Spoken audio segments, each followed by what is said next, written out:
So as you can see in the title of today's video, today I'm going to be talking about what winning a championship would mean for Chris Paul and his all-time legacy and his all-time ranking. Now I'm in a little bit of an interesting situation here because today's Wednesday, yesterday was Tuesday, and that's when I planned what I was going to say in this video and write down all the stats and everything and plan out everything that I was going to do throughout this and talk about throughout this video.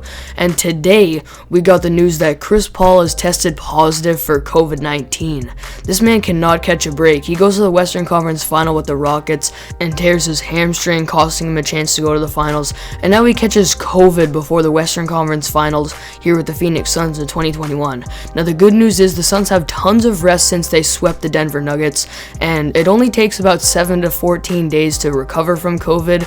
So Chris Paul will most likely be back around Game 2 or Game 3 in the series. So I'm still going to go ahead and make this video. So basically what I'm going to be talking about today's video is everything that Chris Paul's done throughout his career, where I currently have him ranked among all-time point guards, and his case to potentially be a top 5 point guard, and what winning a ring this year with the Phoenix Suns would do for his legacy and his all-time ranking. So with that being said, let's get into it. Now before we do, if you're new to the channel, make sure you subscribe so you don't miss out on any new videos. I'm posting tons right now during the playoffs, so make sure you subscribe so you don't miss out on any new videos. So let's talk about what Chris Paul has done throughout his career. We all know he's one of the all-time great point guards. I think we can all agree he's at least in the top 10 of all-time point guards. But let's just talk about his legacy and what he's done throughout his career, not comparing him to anyone just yet. So we all know that Chris Paul throughout his career has kind of been thought of as the typical perfect type of point guard. There's obviously no such thing as that, but just the impact that he brings to the floor with his amazing playmaking ability, his IQ,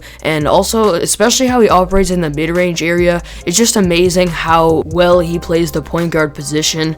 And for his career, he's averaged 18.3 points per game, 4.5 rebounds, and 9.5 assists per game throughout his NBA career. So it's obviously insane what he's doing when passing the basketball, averaging almost double-digit assists for his entire career.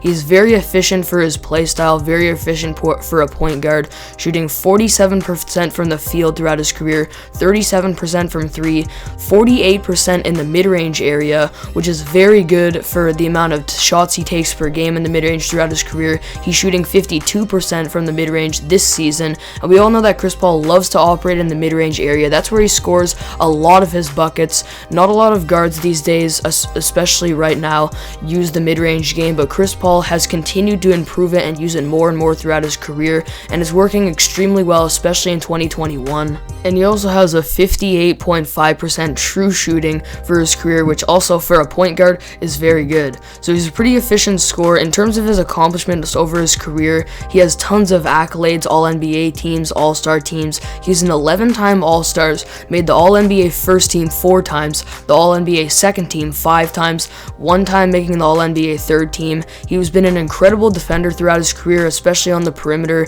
has made the All-Defensive first team 7 times, the All-Defensive second team 2 times, won the Rookie of the Year in 2006, was incredible in the early years of his career with the New Orleans Hornets, and he finished in the top 5 of MVP voting 5 times, top 7 in MVP voting 9 times, was the MVP runner-up in 2008 to Kobe Bryant, and it would have been a really good resume booster if he was to get that MVP, but like I mentioned, he was very, very close to winning it multiple times, and easily could have won one in a different generation with how good of an overall playmaker he really is. He led the league in steals 6 times, he led the league in assists 4 times, he's 4th all-time in total assists per game, which the 9.43, and he's 5th all-time in total assists with, as I'm recording this, 10,275. He'll mostly end up 3rd all-time on that list. If he keeps going 1 or 2 more seasons, he'll definitely pass Mark Jackson and Steve Nash, and potentially end up with 11,000 career assists, which is absolutely insane. He has elite longevity, which goes without saying. Still in 2021, as a 36-year-old, he's putting up 16.5 points per game with 4.5 rebounds and still 9 assists, very similar to his career stats. And like I mentioned, he's 36 years old right now. It's just incredible, his longevity and how he's going to be able to do it for probably a few more years too. I mean, if he's doing this when he's 38 years old, that's just elite longevity. But the only thing that is really not on Chris Paul's resume now is ultimately that championship. And throughout his entire career, his legacy has taken a little bit of a hit because he's never been known as a great playoff performer, despite having very, very similar production and stats in the playoffs. He's never been known as that guy that's a good playoff performer, and especially because he's never really been able to get over that hump and have great team success. He's only made it to one conference finals in his entire career, and that was with the Houston Rockets back in the 2018 season when the Rockets had that amazing team led by James Harden. They were 65-17 in the regular season. They were up in the series against the Warriors in the conference finals 3-2, and then Chris Paul injures his hamstring, and then they don't make the finals. But other than that, CP3 has kind of been known as like a playoff choker, even though, like I mentioned, he's had the exact same stats throughout the playoffs, if not a little bit better than he has throughout his regular season career. But he always had those dominant teams with the Lob City Clippers, played 5 or 6 years with them, can't remember off the top of my head, but it's either 5 or 6 years that he played with that team. He had a prime Blake Griffin and prime DeAndre Jordan on that team, and they were never even able to make it past the second round. So the fact that CP3 wasn't able to really lead his team to playoff success has really taken a hit to his legacy. But this season, he's not only joined the Phoenix Suns and brought them to the Western Conference Final, but he took them from a team that was 34-39 last season and the 10 seed to now a 51-21 team that is the 2 seed and is in the conference finals. And a big reason for the Phoenix Suns' improvement and success has been the fact that a lot of their role players have stepped up and their depth got a lot better. But the main component is Chris Paul. He's come in and had an incredible impact on this team, pretty much turned around their franchise,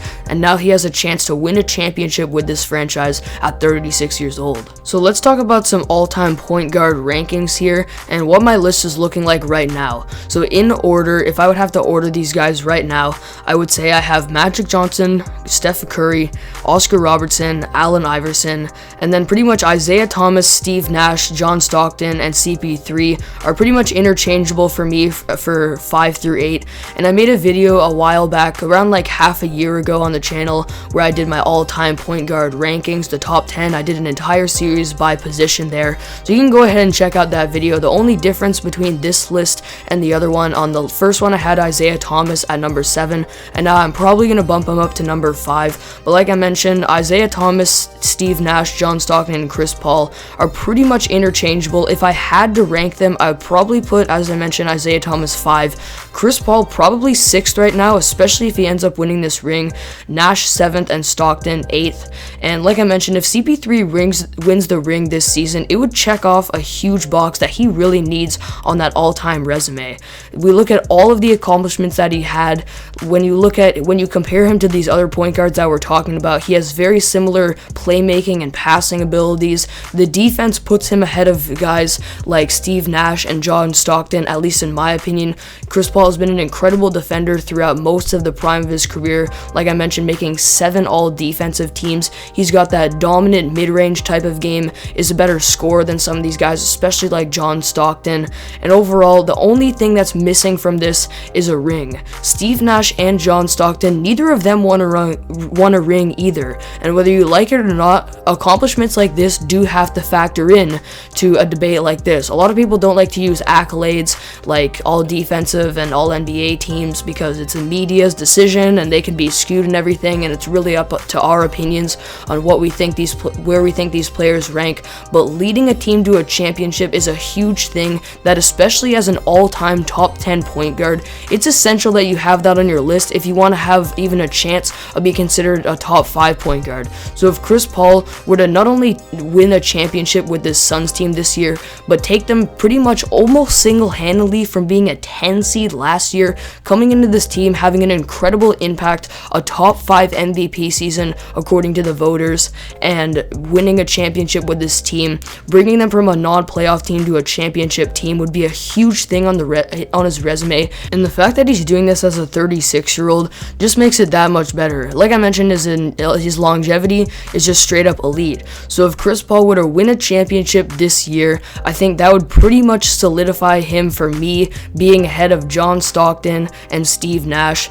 Isaiah Thomas is tough. It'd kind of be a toss-up between them, but it's a really essential thing for Chris Paul to get that championship on his resume. It would really help his case, and if he does, that combined with all of the other accomplishments throughout his career and how he might end up in the top 3 of all-time assist leaders, one of the greatest playmakers and impact basketball players that we've ever seen, Chris Paul has a legitimate case, in my opinion, to be a top 5 point guard of all time if he gets that box checked off his list of winning a championship. So there you have it. That is the end of today's video. To summarize it up, I think if Chris Paul wins a ring this year, that's when we can really start putting him in the conversation of being a top 5 point guard of all time potentially. And even though he's 36, he does have a lot of pressure right now because I know that him, all his fans, everyone that's followed Chris Paul, and many NBA fans know that checking off that box of winning a championship for a point guard like Chris Paul is really essential for his legacy, his all-time resume, and his all-time ranking.